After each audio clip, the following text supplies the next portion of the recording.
Welcome to SVM Hoopin. I'm sports editor Dan Waisner alongside assistant sports editor Christopher Heimerman. Last week we talked about the NIB 12 West and that race. We had some interesting results, including Sterling losing a big game on the road. Seemed like everything kind of was going to go Sterling's way with a couple of big players for LP, not being in the game.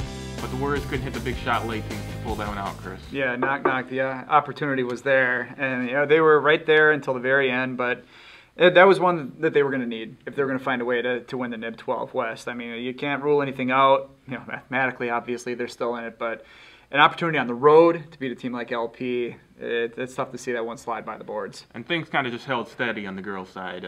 The teams you expected to win won. The teams you kind of expected to lose lost, and Sterling still remains right there at the top. Yeah, and I maintain my position. I think Sterling's going to run the table, so we'll see how that goes over the next few weeks. Yep.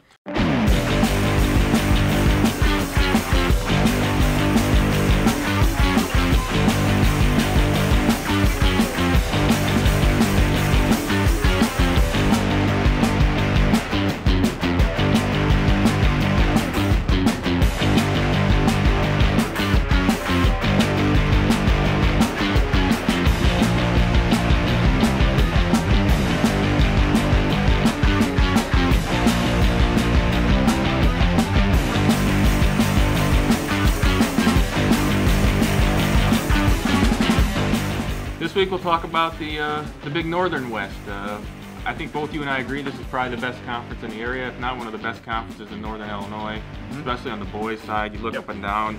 The worst team is 6 and 7 in Stillman, and I think they're a solid club.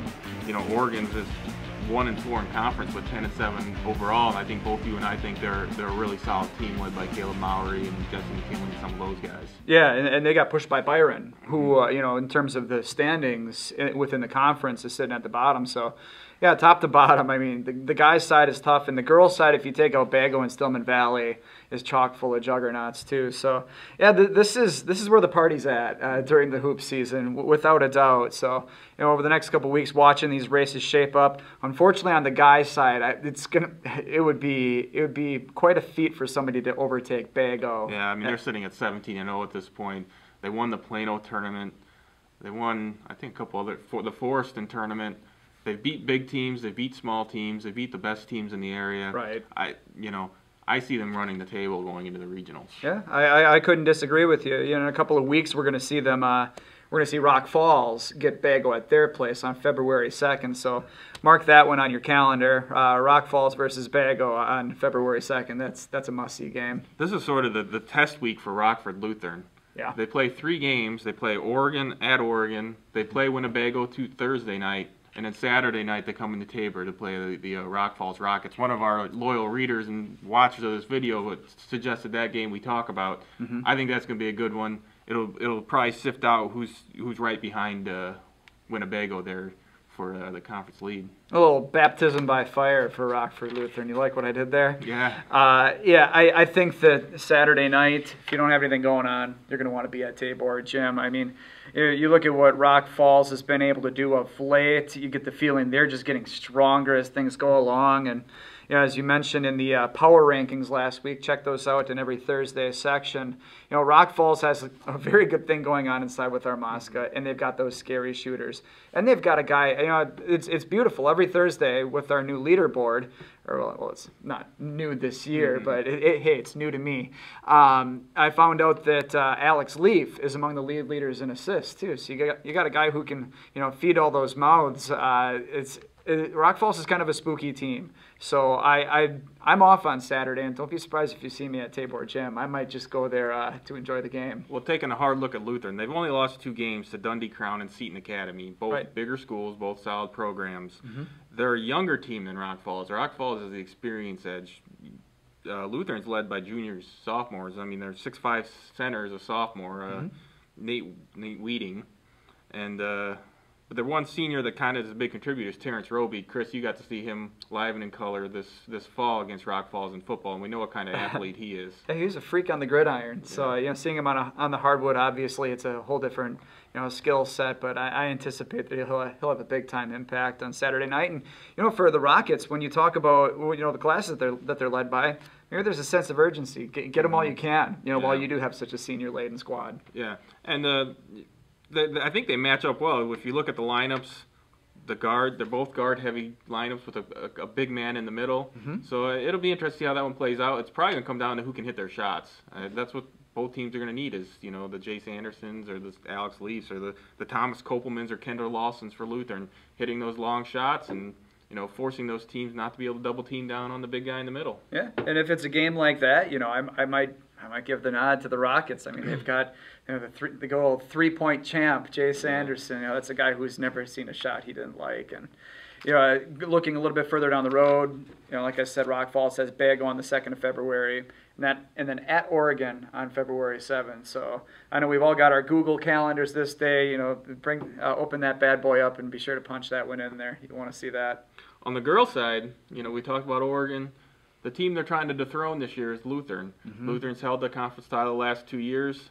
Tuesday night they play at Rockford Lutheran.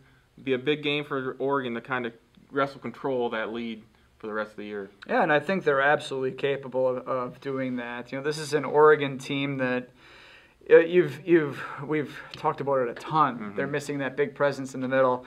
Could you imagine if one or two of those Rock Falls couples would have had a girl instead of a boy, and you would have had that big force in the middle? Hang with me for a second. Could you imagine if just the DNA shifted a little bit and they would have a post, how scary that team would be if let's say Kayla Mowry or Alex Kane, one of those kids. But anyway, wishful thinking for Hawk Nation. But, Lutheran, in terms of their size up front, they're a little bit young. So it's going to come down to a Devin Absher and some of the Hawks who play a little bit bigger than they are. They're going to need to push them around a little bit. And meanwhile, if the game turns into a track meet, if it's up and down the floor, you give the nod to the Hawks without a doubt. So. Well, it's such an important game. Oregon beat Byron, which was the only other team that had been undefeated in conference. And that was a win I think surprised you and surprised some people because Byron just had such size. We didn't know if Oregon was going to handle it.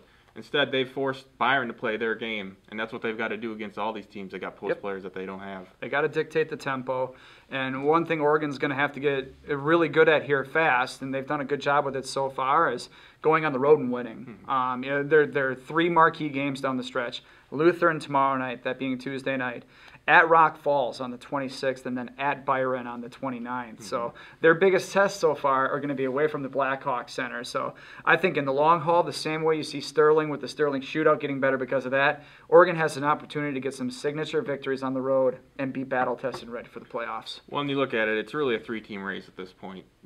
Oregon that's sitting at 5-0, Byron at 5-1, and Lutheran at 5-2. Right. Your next team's at 2-3, 3 losses. Probably just going to be too many in order to really compete. Rock Falls is sitting at 2-4, and we've talked all year that we think they're a better team than what they've shown. Yeah. But we're waiting, and time's starting to start to run out on the Rockets in terms of this season if they're going to be that team we expected them to be within the conference. Yeah, within the conference. Yeah, if you're a Rock Falls, you got to be looking at the big picture right now. The same way that the Oregon boys are looking at the big picture in terms of their conference. The wins and losses they're important, but ultimately it's about playing your best basketball in a few weeks here once we hit the postseason.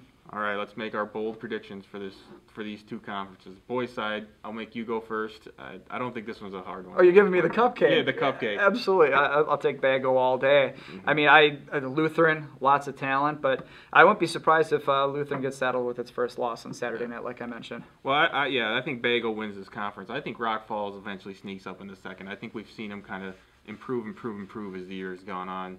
I think they're able to give Lutheran a loss, and maybe Lutheran loses another game, and Rock Falls is able to sneak into second place there. Okay. On the girls' side, I think Oregon wins it. I don't know if they go undefeated, but I think that each of those teams may lose another game or so, and I think Oregon ends up on top. Yeah, I would agree with you there too. Like you said, you wouldn't be surprised if all 3 of those teams end up with 2 losses by the end of the season, just because of the quality of competition through those top 5 ball clubs.